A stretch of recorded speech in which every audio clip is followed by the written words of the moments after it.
بسم اللہ الرحمن الرحیم۔ برطانیہ میں آج سے 100-150 سال پہلے جب ان کا فیملی سسٹم کافی حد تک اچھا تھا، اب تو بالکل ہی حساب خراب ہو گیا ہے، تو وہاں ان کے جو ماہرین تھے انہوں نے آواز اٹھائی تھی کہ یہ جو خواتین کو شادی میں مشکلات ہیں اس کا واحد حل یہ ہے کہ مردوں کو دوسری شادی کی اجازت دی جائے، ایک مرد کو زیادہ بیویاں رکھنے کی اجازت دی۔ یہ میرے پاس حوالے موجود ہیں اس کے، میری کتاب میں۔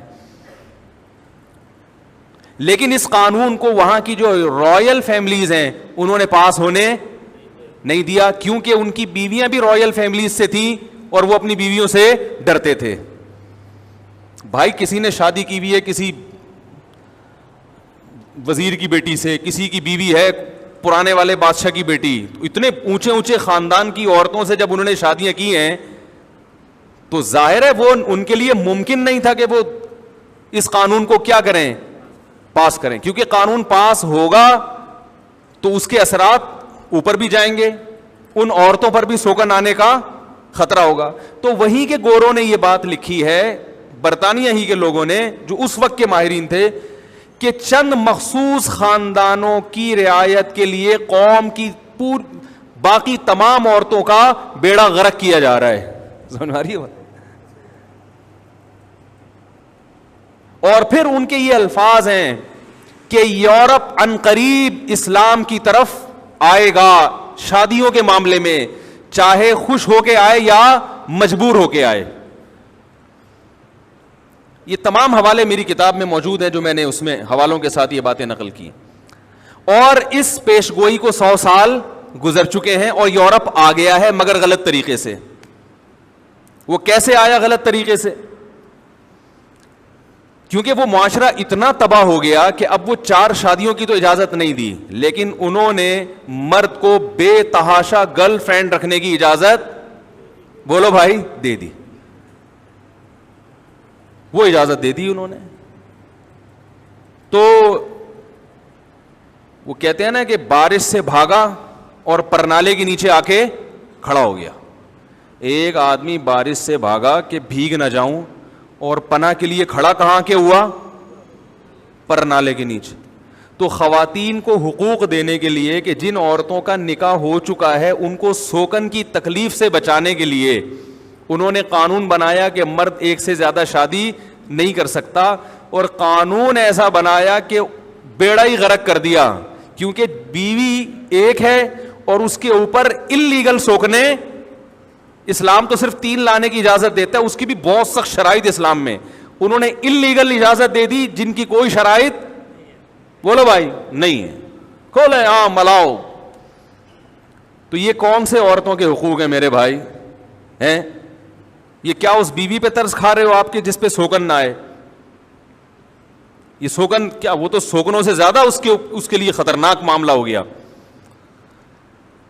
تو چند لوگ ہیں جب وہ اپر لیول پہ جائیں گے، اوپر کی سطح پہ جائیں گے، تو اگر ان کے ہاتھ میں قانون سازی کا اختیار دے دیا جائے تو وہ اپنے مفاد کے خلاف کبھی قانون نہیں بنائیں گے، کبھی نہیں بنائیں گے قانون۔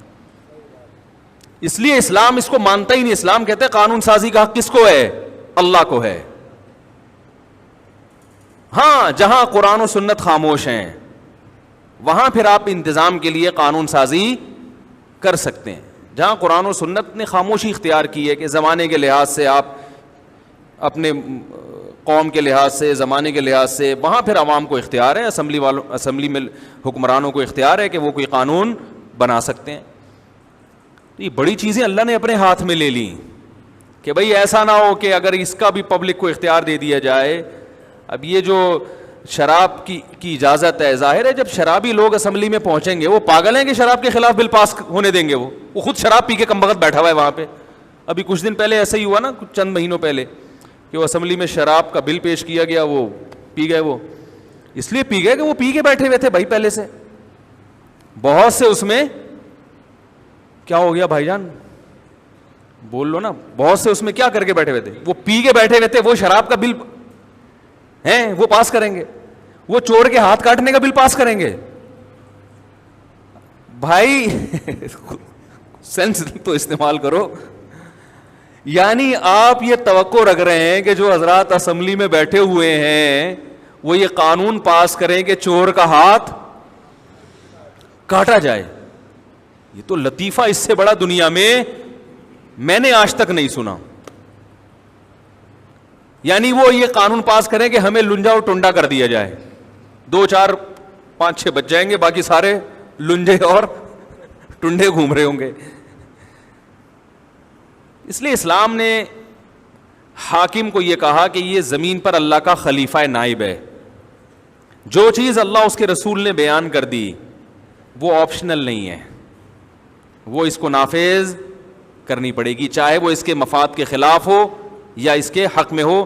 کیونکہ اللہ نے جب قانون بنایا تو عوام جو اللہ کی مخلوق ہے نا, سب کے مفاد کو سامنے رکھ کر اللہ نے قانون بنایا.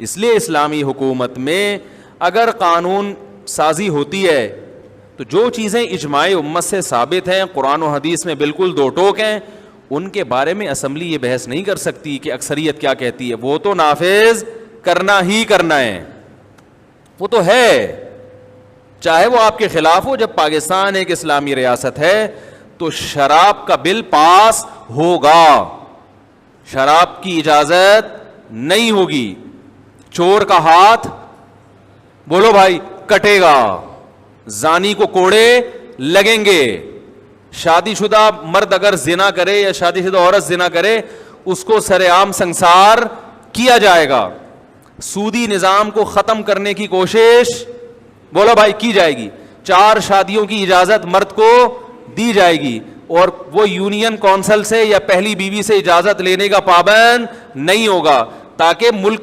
قوم کی دوسری عورتوں کو بھی ٹھکانہ نصیب ہو اور وہ اپنا گھر بسانے کے لیے یونین کونسل کے جذبات کی بھیٹ نہ چڑھیں, طوائف خانے بند ہوں.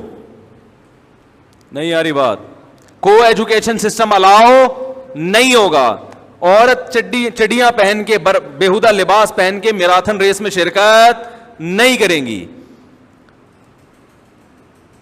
تو جو قرآن کے الفاظ دیکھو, ان الذین یحبون ان تشیع الفاحشۃ فی الذین آمنوا, جو لوگ ایمان والوں میں بے حیائی پھیلانا چاہتے ہیں ان کے لیے دردناک عذاب ہے.